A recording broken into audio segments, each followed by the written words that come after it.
Okay, first I want to show you how to navigate the code.org website because you can get in there and through different links and get lost. So if you get confused as to where you are, just go back to code.org, click the sign in button, sign in here with your Google account.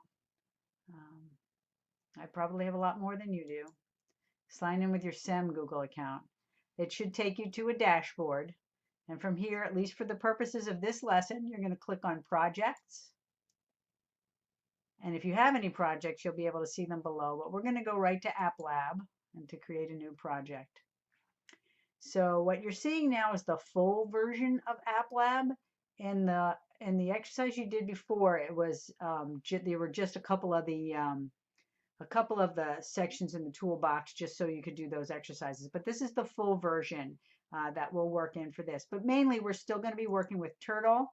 And in this case, we're going to be working with functions. And then when you get down to the lesson at the bottom that works with loops, the loop you're going to find in, oops, under control. Loop is under control, and it'll tell you that there.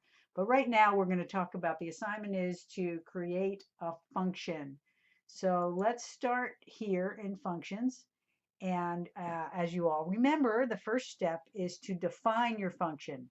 So let's pull out this first block. When you hover over it, it shows you what this block is for. So we're going to pull out this to define your function. And we're going to name our function. Now, if you notice, most of the names that you come up with, certainly in JavaScript and in a lot of programming languages, start with a lowercase letter. But if they're two words together, the second word starts with an uppercase. So we're going to call this function draw square. So I'm capitalizing the S in square. And in order to draw the square, we're going to go back to the turtle because now we're defining the function, which means we're going to put in here what is actually going to happen when you draw a square. So to draw a square, you're going to move, well, actually, let's go back to this. The first thing you have to do is put the pen down because otherwise you won't be drawing anything. So we'll start with pen down and then move forward and then turn right. Okay, now to draw a square, you would have to do this, 4 times. So instead of pulling, you could just pull those all out 4 times, or you could just highlight those two and Control C and then Control V. And then I'm going to do that, Control V again, Control V again. So that should give us 4 of them. So that's just an easy way to do it. Then you could end it if you want to with the pen up. You don't really have to. All right, so here's the function. Now you all know that if we click Run, nothing's going to happen. Why?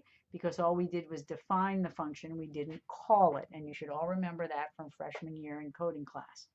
Okay, so now we have to call the function. So if we go back to the function section, to call a function, you're going to go down here.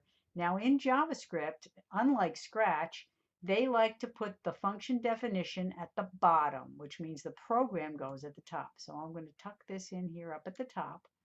And in order to run this, we have to, of course, call the correct function, which is draw square. It has to be typed exactly the same way and spelled lowercase, lowercase, uppercase. All right, and then when we click this, there's our little square. Now, something else I'd like you guys to do is down here at the bottom, there's a turtle and a bunny. I'm going to slide this all the way back to turtle because that way you can actually see it working slower and you can watch it where it is over here. So I'm going to click reset and run.